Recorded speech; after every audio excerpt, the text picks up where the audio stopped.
আসসালামু আলাইকুম, সবাইকে শুভেচ্ছা জানাচ্ছি। মাসুম মাহবুব।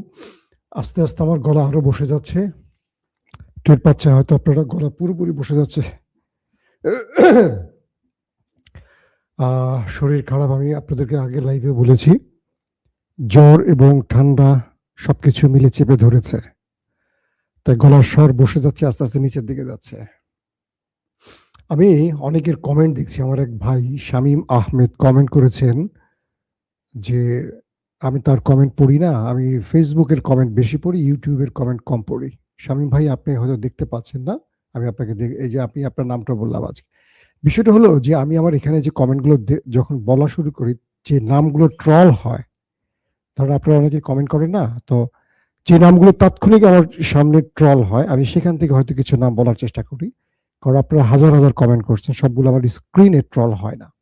আর আমি যদি বলা শুরু করি তাহলে আমাকে পুরো 1 ঘন্টা আপনাদের নাম বলতে হবে। আমি স্বজন প্রীতি করছি, এটা আপনারা মনে করবেন না। ওকে, বেশ কিছু গুরুত্বপূর্ণ খবর রয়েছে আজকের এই সেশনে। শুনতে এবং দেখতে পেলে একটু কমেন্ট করে জানাবেন, যদি কোনো প্রবলেম থাকে সেটাও আমাকে জানাবেন।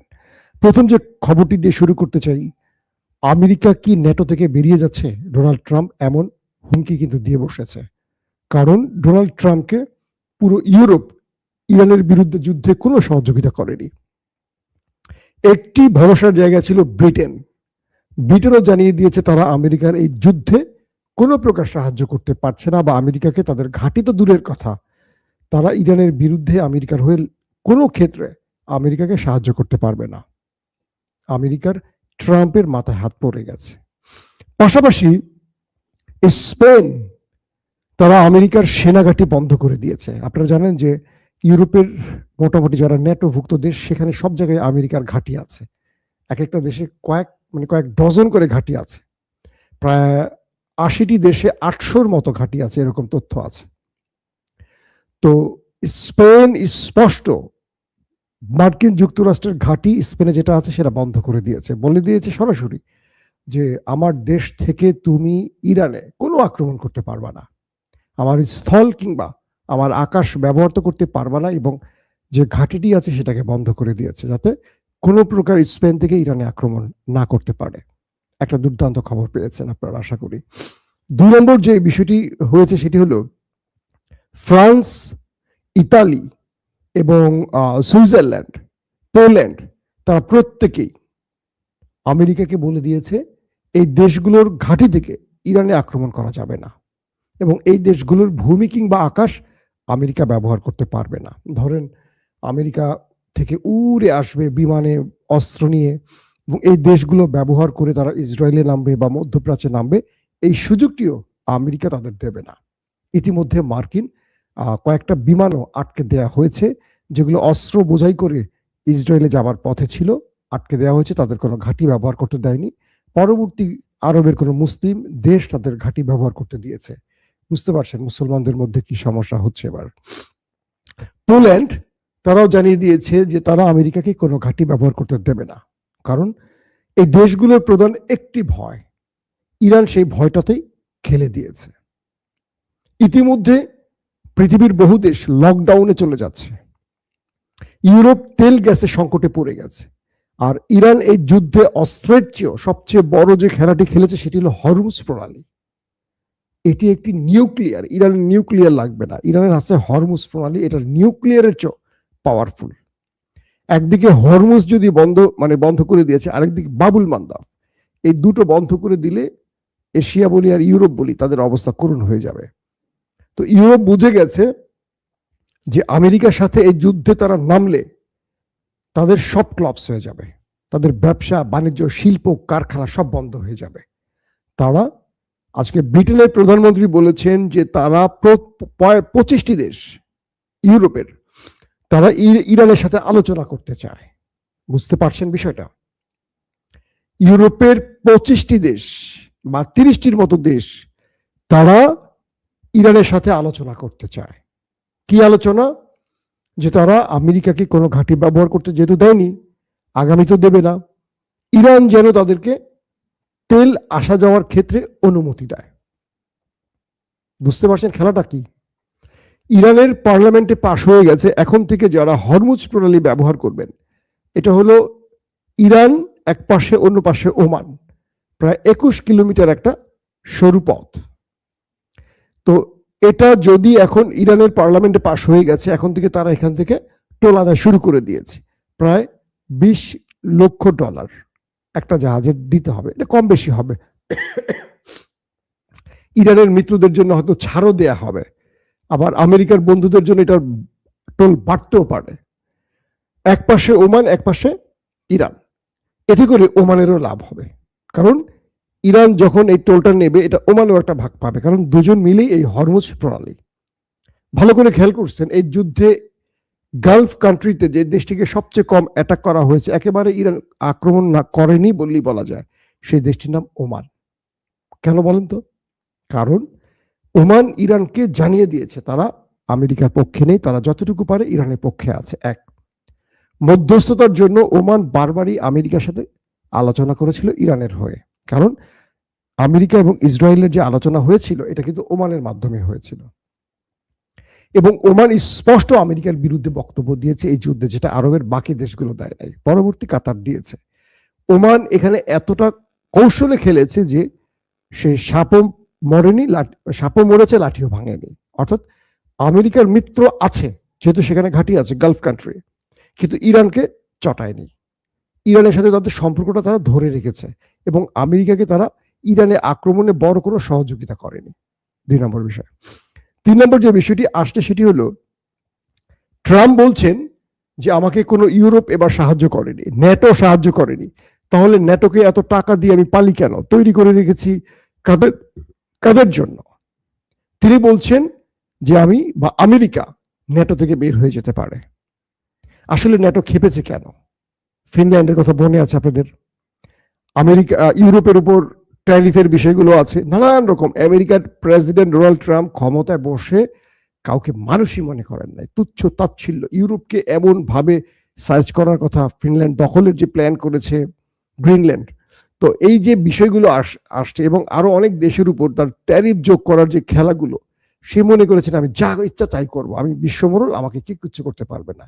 ইউরোপ তাদের আত্মমর্যাদা রক্ষা এবার শক্তভাবে দাঁড়িয়ে গেছে ট্রাম্পের বিরুদ্ধে। এখন পর্যন্ত এই যুদ্ধটা ট্রাম্প চেয়েছিল একটা কি বলবো বিশ্বযুদ্ধের মতো, সব ন্যাটোগুলো নিয়ে আসবে, ইউরোপকে নিয়ে আসবে, ইরানকে চারদিক থেকে মারবে। ইরান এখানে হরমুজ বন্ধ করে দিয়ে সবার মুখ বন্ধ করে দিয়েছে। সবাই বুঝতে পারছে এই যুদ্ধ তেলের যুদ্ধ। তেল মানে কি? তেল তো পানির চেয়ে এখন ইম্পর্টেন্ট হয়ে গেছে, কারণ পুরো পৃথিবী শিল্প কলকারখানার উপর টিকে থাকে। সব বন্ধ হয়ে যাবে, প্রোডাকশন বন্ধ হয়ে যাবে, তাদের অর্থনীতি ভেঙে পড়ে যাবে, স্টক মার্কেট ধাস করে পড়ে যাচ্ছে, সবকিছু এলোমেলো। তো এই মুহূর্তে যে খেলাটি খেলছে ইরান, তারা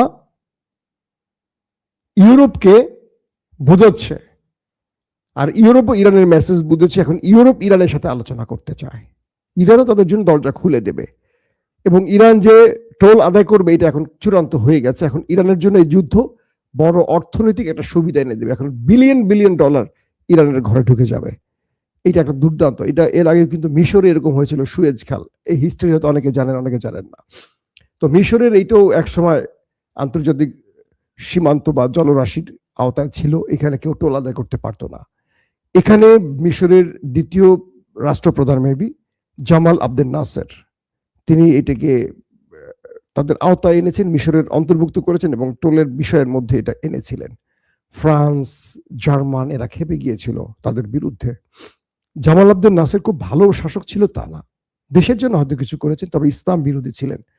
যারা ইমাম গাজ্জালির কারাগারে রাত দিন বইটি পড়েছেন তারা হয়তো জামাল আবদেল নাসেরের হিস্ট্রি জানেন, কতটা দুঃশাসক ছিলেন তিনি। এই বইটি আমার পড়া হয়েছে, আমার খুব ভালো লেগেছিল। যারা একটু ইসলাম নিয়ে গবেষণা করেন, কারাগারে রাত দিন বইটি পড়বেন অবশ্যই। দর্শক, এখন যে বিষয়টি তৈরি হয়েছে, স্পেন শুধু এখানে থেমে থাকেনি। স্পেন বলে দিয়েছে যে স্পেন এই বিশ্বকাপে যদি ইসরায়েল কোয়ালিফাইড করে এবং ইসরায়েলের সাথে যদি কোনো ম্যাচ আসে, কোয়ালিফাইড করার পর স্পেনের সাথে, স্পেন ইসরায়েলের সাথে বিশ্বকাপে খেলবে না। এর চেয়ে বড় প্রতিবাদ একটা ইউরোপের দেশ আর কি করতে পারে বলেন? আমি স্পেনের প্রধানমন্ত্রীকে বারবার স্যালুট দিতে চাই, তাকে নিয়ে আমি অনেকগুলো ভিডিও করেছি, দেখবেন। ইসরায়েল যদি কোয়ালিফাইড রাউন্ডে আসে, স্পেন তাদের সাথে খেলবে না, এখনই ঘোষণা দিয়েছে। এই জুনেই বোধহয় খেলা শুরু হচ্ছে আমেরিকাতে। তো তার মানে আমেরিকা এবং তার অন্যতম মিত্র ইসরায়েল ইউরোপের ব্যাপক চাপের মুখে পড়ে গেছে। চাপ মানে কি, ভয়ঙ্কর চাপে পড়ে গেছে। তারা বুঝিয়ে দিচ্ছে যে তোমরা দুজন ইচ্ছে মতো যে কোনো দেশে যুদ্ধ ছড়িয়ে দেবে আর পুরো পৃথিবী টালমাটাল করে দেবে, অর্থনীতির 12টা বাজিয়ে দেবে। এটা হতে পারে না। তোমাদেরকে কেউ ব্ল্যাঙ্ক চেক দিয়ে দেয়নি। এক আমেরিকা তোমার কাছে আছে বলে বা তোমার বুক পকেটে আছে বলে ইসরায়েল তুমি গাজাতে লক্ষ লক্ষ মানুষ মেরে দিবা, লেবাননে কচুকাটা করবা, এটার অনুমতি তোমাকে কেউ দেয়নি। ইউরোপ বুঝতে পারছে, কারণ ইউরোপের জনগণ আমাদের মতো ঘুমিয়ে থাকে না। আমাদের দেশে যেমন জুলাই যোদ্ধারা ফাইট করেছে, আমরা একটা নতুন বন্দোবস্ত পাবো আশা করেছিলাম। এখন যারা ক্ষমতায় বসে তারা বলছে গণভোট আবার কিসের, সংবিধান আবার কিসের, আগেরটাই থাকবে। এরা হলো নষ্ট মেধার লোক। এরা রাজনীতির জন্য সকালে একটা বলে, বিকালে একটা বলে। এরা বিরোধী শিবিরে থাকলে একটা বলে, সরকারে আসলে আরেকটা বলে। এদের মানে এরা চায় সবসময় যে চিরদিন তারাই ক্ষমতা থাকুক, কিন্তু আল্লাহ তাদেরকে সারা জীবন ক্ষমতা রাখে না। কাউকে কাউকে ভারতীয় আল্লাহ ট্রান্সফার করে দেয়। ইতিহাস থেকে যারা শিক্ষা না নেবে তাদের জন্য ইতিহাস ভয়ঙ্কর পরিণতি ডেকে আনবে, এটি বাস্তব কথা। দর্শক, এখন এই বিষয়গুলোর মধ্যে মার্কিন প্রেসিডেন্ট ডোনাল্ড ট্রাম্প বারবার ইঙ্গিত করছেন যে তিনি ইরানের নতুন সরকারের সাথে আলোচনা করতে চান। বিষয়টা কি দাঁড়িয়েছে দেখেন। ট্রাম্প বলছেন ইরানে যে নতুন রেজিম আসছে তারা ভালো, এবং তিনি তাদের সাথে ব্যাকডোরে আলোচনা চালিয়ে যাচ্ছেন, আলোচনা এগিয়ে চলছে। প্রশ্ন হলো ইরানের নতুন রেজিমকে? আগের রেজিম তো ছিল আয়াতুল্লাহ আলী খামিনি, যিনি ইসরায়েলের সাথে 12 দিন যুদ্ধ করেছেন। তার দেশে পারমাণবিক প্রজেক্টগুলোতে হিট হয়েছিল, ফোর্দো, নাতাঞ্জ এবং ইস্পাহানে, এবং ইসরায়েল ব্যাপক অ্যাটাকও করেছিল। তারপরও তিনি যখন জয়ের পথে ইরান দখলদারদের হিট করে ট্রাম্পের অনুরোধে আয়াতুল্লাহ আলী খামিনি যুদ্ধবিরতি ঘটিয়েছিলেন 12 দিনের মাথায়, মনে আছে আপনাদের।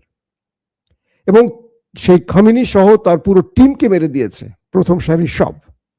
এখন বলা হচ্ছে মুস্তফা খামিনি নেতৃত্বে আছেন। তো ট্রাম্প কি মুস্তফা খামিনির প্রশংসা করছেন, নাকি তাদেরকে বোঝাচ্ছেন যে তোমাদেরকে ভালো বলছি, তোমরা একটু আমাকে সুযোগ দাও, আলোচনা করো, আমাকে আর মাইরো না, আমাকে একটা ফেস সেভিং দাও, আমি একটু আমার দেশের জনগণকে বলি এই দেখো একটা বিজয় পাইছি। ট্রাম্প এই মুহূর্তে চাইছে যে বিষয়টি, সেটি হলো ইরানকে বোঝাতে যে তুমি হরমুজটা খুলে দাও, তোমার সব আলোচনা বা তোমার সব শর্ত আমি রাখবো, হরমুজটাকে খুলে দাও। হরমুজটা ইরান খুলে দিলেই ট্রাম্প একটা সাংবাদিক সম্মেলন করবে, জাতির উদ্দেশ্যে ভাষণ দিবে, দিয়ে কি বলবে, এই দেখো এই দেখো ইরান হেরে গেছে আমার কাছে, ইরান হেরে গেছে আমার কাছে, সেজন্য হরমুজ খুলে দিয়েছে। ট্রাম্প একটা জাতিকে ফেস সেভিং দেখাতে চাচ্ছেন, কারণ তার দেশের মধ্যে যে জরিপগুলো হচ্ছে সেই জরিপে তার অবস্থান এখন 30-এ চলে আসছে। তার মানে মধ্যবর্তী নির্বাচনে ট্রাম্প হেরে যাচ্ছেন কনফার্ম। এখন তিনি বলছেন ইরান তুমি হরমুজটাকে খোলো, কি চাও? এতদিন ট্রাম্প বলছে আমি নিউক্লিয়ার চাই, তোমার ব্যালিস্টিক প্রোগ্রাম বন্ধ করো, এটার রেঞ্জ 1000-এর নিচে রাখো, তুমি এমন মিসাইল বানাবা না যেটা ইসরায়েলে যেতে পারে, তুমি বানাও যেটা তোমার ঘর থেকে বানালে বাথরুম পর্যন্ত যায়, এরকম একটা বানাও, অথবা সর্বোচ্চ তুমি ইরান থেকে আরবে মারার মতো মারো, আরব তো মুসলমান, ওরা মরলে আমাদের তো কোনো আপত্তি নাই, তাই তো? আমরা তো ওদের থেকে শুধু পেট্রো ডলার নিতে আসি, আমাদের দেশের অর্থনীতি ওদের তেল বেচা টাকা থেকে আমরা বাঁচাই। এখন ট্রাম্প এই শর্তগুলো ভুলেই গেছে। কারণ কি? ট্রাম্পের এখন একটাই শর্ত, হরমুজ খুলে দাও, কারণ হরমুজ দিয়েই ইরান নিউক্লিয়ার অ্যাটাক করে বসছে। এটি ইরানের নিউক্লিয়ার। এই হরমুজের গলার টিপে ধরছে ইরান, ট্রাম্পের প্রাণ পাখি আটকে গেছে। ইউরোপ চলে গেছে, ন্যাটো চলে গেছে, কেউ তার পাশে নাই, একটা দেশ আসছে না, একটা সিঙ্গেল দেশ তার পাশে আসছে না। এখন ট্রাম্প এই যুদ্ধটা বন্ধ করতে চাইছে, ব্যাকডোরে আলোচনা শুরু করেছে। কেউ কেউ বলছে ইরান ট্রাম্প আসলে কার সাথে কথা বলছে, মুস্তফা খামিনি তো অদৃশ্য, কোথায় কেউ জানিই না, আলী লারিজানি তো মারাই গেছেন, আর যিনি প্রেসিডেন্ট আছেন ইরানের তিনি তো আসলে কি বলবো, প্রেস কনফারেন্স করে ওই কি বলে মুস্তফা খামিনি যেটা লিখে দেন সেটা শুধু পড়তে পারেন, তার নিজস্ব তো ইরানে ক্ষমতা প্রয়োগের সেই নির্বাহী ক্ষমতা তার হাতে নেই। এটি করতে পারে সুপ্রিম লিডার বা আইআরজিসির যিনি দায়িত্বে থাকবেন, সুপ্রিম লিডারের অনুমতি কল্পে। এখন বিষয়টা হলো ট্রাম্প এটুকু বুঝতে পারছেন খামেনিকে মেরে দিয়ে তিনি সবচেয়ে বড় ভুল করেছেন। কারণ খামেনি থাকলে যুদ্ধটা এত লম্বা হতো না। তিনি তার রাষ্ট্রের চিন্তা করে, জনগণের চিন্তা করে হয়তোবা যুদ্ধ বিরতিতে চলে যেতেন। কিন্তু মুস্তফার কথা হলো এতগুলো মানুষ মারা গেল। ইরানের 11,000 পয়েন্টে ইসরায়েল আমেরিকা হিট করেছে, 11,000 স্থানে ধরেন হিট হয়েছে। তো এটার ক্ষতি তো উঠাইতে হবে ইরানের। আবার 2 দিন পরে তারা হিট করবে, আবার মারবে, ইরান আবার বিলিয়ন বিলিয়ন ডলার খরচ করে দেশটাকে তৈরি করবে, আবার তারা মারবে। এটা হতে পারে না। ইরানের কথা হলো হরমুজ থেকে আমি টোল আদায় করব, এই টোল দিয়ে আমি 5 বছরে আমার দেশ আবার গুছায় ফেলবো। এটা তাদের জন্য বিশাল একটা অর্থনৈতিক সোর্স হবে। 2 নম্বর, তুমি চাইলে আর ইরানে আক্রমণ করতে পারবে না, তোমাকে আন্তর্জাতিক গ্রান্টার রাষ্ট্রের মাধ্যমে চুক্তি করতে হবে। 3, তুমি সকল নিষেধাজ্ঞা তুলে নিবা। ইরান এখন থেকে তার সব পণ্য, তেল, গ্যাস বিশ্ববাজারে বিক্রি করবে। তাতে করে কি হবে? ইরান সৌদির উপরে চলে যাবে তাদের অর্থনীতি। বিষয়টা বোঝেন নাই? ইরানের অর্থনীতি সৌদির উপরে চলে যাবে, কাতারের উপর চলে যাবে, কারণ তার দেশ আয়তনে অনেক বড়, তার খনিজ সম্পদ ওদের চেয়েও বেশি। এখন ইরান এই মূল বিষয়গুলো চাচ্ছে। পাশাপাশি গালফ কান্ট্রিতে আমেরিকা থাকতে পারবে না। এগুলো হলো ইরানের শর্ত। এখন আমেরিকার যে শর্ত ছিল, আমেরিকা সেই শর্তে নাই। আমেরিকা শুধু ইরান ভাই হরমুজটা খোলো, ইরান ভাই হরমুজটা খোলো। আমার ছেলে হাসে পাশে দাঁড়া দাঁড়া, হুট করে সে আবার আমার চেয়ে ভালো খবর জানে। তাকে যদি আপনি খবর কেন্দ্রিক কোনো প্রশ্ন করেন, সব উত্তর দিতে পারবে। তার এগুলোর প্রতি খুব আগ্রহ। তো এখন যে বিষয়টি তৈরি হয়েছে, তারা এই মাইনকা চিপে আটকে গেছে। আসেন, আজকে যে খেলাটি খেলছে দুবাইতে, আরব আমিরাতে বেশ কিছু অ্যাটাক করেছে ইরান, এবং সৌদিতে আমি বলেছি সৌদির আল খারেজ শহরে বিশাল অ্যাটাক করেছে। সেখানে পাইলট এবং মার্কিন কমান্ডো বাহিনীর অনেক সদস্যকে ওপারে পাঠিয়েছে। বেশ কিছু গুরুত্বপূর্ণ যুদ্ধ বিমানকেও ধ্বংস করেছে ইরান, এবং ইরানের গণমাধ্যম বা ইরানের পক্ষ থেকে এই দাবিগুলো করা হয়েছে। এখন পর্যন্ত আমেরিকা কিছু বলেনি, হয়তো আমরা জানবো। মানে সৌদির আল খারেজ শহরে যে পাইলটগুলো ইরানে অ্যাটাক করতো যুদ্ধ বিমান এনে, তাদের খুঁজে খুঁজে মেরেছে ইরান ড্রোন এবং মিসাইল দিয়ে। শুধু তাই নয়, সেখানে অনেকগুলো যুদ্ধ বিমান ছিল, সেগুলোকেও ওপারে পাঠিয়ে দিয়েছে। এবং আরব আমিরাতে আমেরিকার একটি মানে খুবই গুরুত্বপূর্ণ মিটিং চলছিল সেনাবাহিনীর, আরব আমিরাতের একটি গোপন স্থানে। সেখানে ইরান অ্যাটাক করেছে। কল্পনা করা যায় ওরা কোথায় গোপনে মিটিং করে, সেখানে ইরানের মিসাইল এবং ড্রোন চলে যাচ্ছে। এগুলো আমেরিকা আসলে বিগত 50 বছরে এরকম দৃশ্য তারা দেখেনি, যে ইরান কি করতেছে ওরা দেখতেছে। এখন ওরা তো কল্পনাই করে নাই। ওরা মনে করছে খামেনি মূল্যে সব শেষ। নেতানিয়াহু এটা বলেই ট্রাম্পকে আনছে যে 2 দিনে আমরা অ্যাটাক করবো, খামেনি শেষ, রেজিম পরিবর্তন। এখন আর রেজিম পরিবর্তনের কোনো শর্ত আমেরিকার নাই। আমেরিকার কথা হলো যে আছে সেই আমাদের জন্য ভালো, এরপরে যেটা আসবে এটা এখানে আরো বেশি মারবে। খামেনি মারতো 2টা, এরা মারে 10টা, এদের পরে যে আসবে সে মারবে কেন 100টা। তো ভাই তুই যে আসস সেই ভালো, এখন ট্রাম্প তাই বলতেছে। এরপরে আপনাদের যে বিষয়টি আসলো, প্রতিদিন আমেরিকার খরচ হচ্ছে এই যুদ্ধে $2 বিলিয়ন মার্কিন ডলার প্রতিদিন। তাহলে চিন্তা করেন কি পরিমাণ খরচ হচ্ছে। এদিকে ইরানের পররাষ্ট্রমন্ত্রী আব্বাস আরাকচি বলেছেন যে আমাদেরকে, মানে আমাদের ইরানকে তোমরা মজলুম ফিলিস্তিনি ভেবো না, তোমরা তো ভুল করেছো। সিরিয়া, ইরাক, আফগানকে মনে করেছো ইরানদেরকে, আমাদেরকে তোমরা মজলুম ফিলিস্তিনি ভেবেছো যাদের কাছে কিছু নেই। আমরা ইরানিরা 5-6 হাজার বছরের আমাদের একটা সাম্রাজ্য বা ইতিহাস আছে, আমাদের ঐতিহ্য আছে। তোমাদের চেয়ে আমাদের সাম্রাজ্যের ইতিহাস লম্বা এবং গৌরবময়। আমরা তোমাদেরকে ছেড়ে দেব না। তোমাদের যার যার খুশি আসো আমার ভুবনে, আমার দেশে পা রাখো, তোমরা নিজের পায়ে হেঁটে আসবে, যাবে কফিনে করে। কে বলছে? Abbas Araghchi. যে এটা আমরা মজলুম ফিলিস্তিনি না, এটা ইরান, তোমাদের হিসেব ভুল হয়ে গেছে। এদিকে আবু উবাইদা, ফিলিস্তিনের অন্যতম ব্যক্তি, তাকে আপনারা চিনেন, তার নামটি আমরা বলতে বলতে অনেক বলেছি, আবু উবাইদা। তিনি হিজবুল্লাহকে বলেছেন যে আমাদের ভালোবাসা, আমাদের দোয়া তোমাদের জন্য। কে বলছে? আবু উবাইদা। এবং হিজবুল্লাহকে বলছে হামাসের এই নেতা যে তোমরা একটু বেশি পরিমাণ নেতানিয়াহু সেনাদের গ্রেফতার করো, আইডিএফ কে গ্রেফতার করো, সব মেরে দিও না, মেরে দিলে সব সমাধান নয়। তোমরা ট্যাঙ্ক থেকে যাদেরকে ধরতেছো এদেরকে গ্রেফতার করো বেশি বেশি করে। কেন? এই কারণে গ্রেফতার করো যাতে আমরা ফিলিস্তিনি ভাইদের কারাগার থেকে ছাড়াতে পারি। আপনারা জানেন ফিলিস্তিনের যারা গ্রেফতার আছে ইসরায়েল পার্লামেন্টে একটা নতুন বিল পাশ হয়েছে, সেখানে মৃত্যুদণ্ড দেয়া যাবে। ফিলিস্তিনিদের জন্য এই আইনটি তারা করেছে যে তাদেরকে যারা গ্রেফতার তাদের শাস্তি মৃত্যুদণ্ড দেয়া যাবে। এটি কিন্তু নতুন, এই গত 2-3 দিন আগে বিলটি পাশ হয়েছে ইসরায়েলে। আবু উবাইদা তাই হিজবুল্লাহর উদ্দেশ্য করে বলেছে, কারণ হিজবুল্লাহ এবং ইসরায়েলের সীমান্ত রয়েছে জানেন আপনারা উত্তরাঞ্চলে। তো বলছে যে তোমরা একটু বেশি বেশি আইডিএফ কে গ্রেফতার করো, যাতে করে আমরা ওদের থেকে আমাদের ফিলিস্তিনি ভাইদের মুক্ত করে আনতে পারি। এটা হিজবুল্লাহর উদ্দেশ্যে আবু উবাইদা বলেছে। এবং মজার বিষয়টি হলো যে এই মুহূর্তে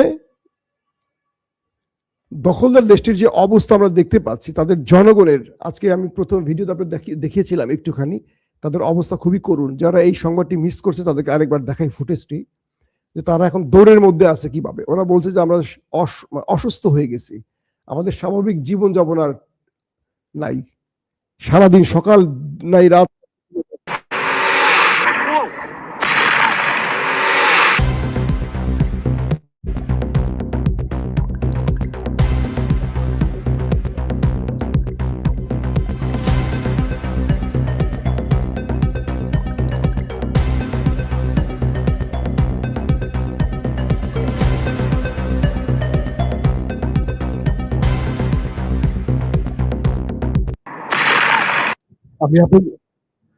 আমি আপনাদের যে ফুটেজটা দেখালাম, এটা হলো আজকে ইরানের হিট, কি ভয়াবহ মিসাইল গুলো মারছে একদম অন টার্গেটে, এবং নেতা কাকু এগুলোর ইন্টারসেপ্ট করতে পারছে না। ইসরায়েলিরা এখন শেল্টারে দৌড়চ্ছে আর বাসা দৌড়াচ্ছে, বাসা শেল্টার। তারা আধা ঘন্টা ঘুমাতে পারছে না। তাদের জনগণ বলছে আমরা অসুস্থ হয়ে পড়েছি, মানসিক রোগী, ট্রমাটাইজ হয়ে গেছি আমরা। আমি ফুটেজটা আরেকবার দেখাই আপনাদের, তারা কিভাবে দৌড়চ্ছে সারাদিন। এই দৌড় তাদের এখন চলছে প্রতিদিন তাদেরকে ইরান এইভাবে মিসাইল মেরে মেরে শুধু দৌড় খাওয়াচ্ছে, কারণ ইরান গ্যাপে গ্যাপে মারে, যাতে ওদের জনগণ নেতানিয়াহুর বিরুদ্ধে মাঠে নামে। ইতিমধ্যে নেমে গেছে, তারা বিক্ষোভ করছে, নেতানিয়াহুকে পদত্যাগ করতে বলছে। আবার দেখেন ফুটেজটা।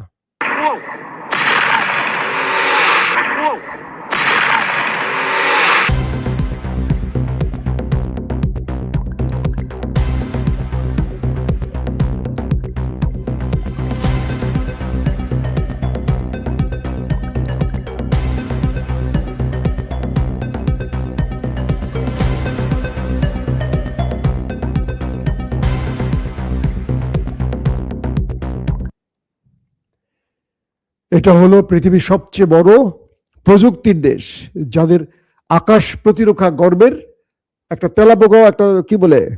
তেলাপোকাও তাদের দেশে ঢুকতে পারবে না, পাখি তো দূরের কথা। সেই দেশে এখন ইরান ঢুকছে আর ধোলাই চালাচ্ছে, আর তাদের জনগণ রাত দিন শুধু দৌড়ের মধ্যে। দৌড় প্রতিযোগিতা চলছে, আগামীতে যখন অ্যাথলেট হবে, দৌড় প্রতিযোগিতা হবে, দেখবেন এরা ফার্স্ট হবে। কারণ এদেরকে এই গত 1 মাসে যেই পরিমাণ দৌড় ইরান খাওয়াইছে, এদের সাথে কেউ আর দৌড়ে ফার্স্ট হতে পারবে না ভাই, আর যাই বলেন না কেন। দর্শক, একটা বিষয় চেয়েছিলাম আজকের আলোচনায় আনবো, কিন্তু আনতে পারছি না, এখন আরো বড় করতে চাচ্ছি না ভিডিওটি।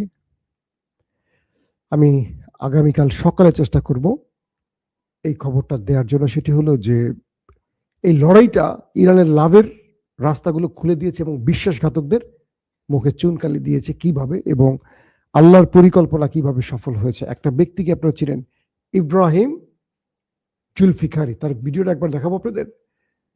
এই ইব্রাহিম জুলফিকারি আমার এখন সবচেয়ে কি বলবো, এটা বলতে গেলে আবার বিপদে পড়ে যাই কিনা, আল্লাহ মাফ করুক, থাক পরে বলবো। ভিডিওটা আজকে দেখাবো না, কালকে আবার দেখাবো। যে এই ব্যক্তিকে এখন পৃথিবীর সবাই দেখছে, সুন্দর চেহারার ইব্রাহিম জুলফিকারি। এই ব্যক্তি আগে ছিলেন না, তার স্থানের ব্যক্তি হয়তো মারা গেছেন, কিন্তু পুরো পৃথিবী এখন তাকে দেখছে বীরের বেশে। সো আজকের মতো বিদায় নিচ্ছি, আমার জন্য দোয়া করবেন, আমার অ্যাটলিস্ট শরীর ঠিক থাকুক, গলাটা যেন আরো বসে না যায়। সবকিছু মিলে আপনাদের দোয়া কামনা করছি, আপনাদের জন্য দোয়া রইল। প্রত্যেকে ভালো থাকবেন, আল্লাহ হাফেজ। ওপেন দাইস মানে সত্যকে সত্য বলা, মিথ্যেকে মিথ্যে বলা। আমরা শোনা কথা নয়, চোখে যা দেখি তাই বলি।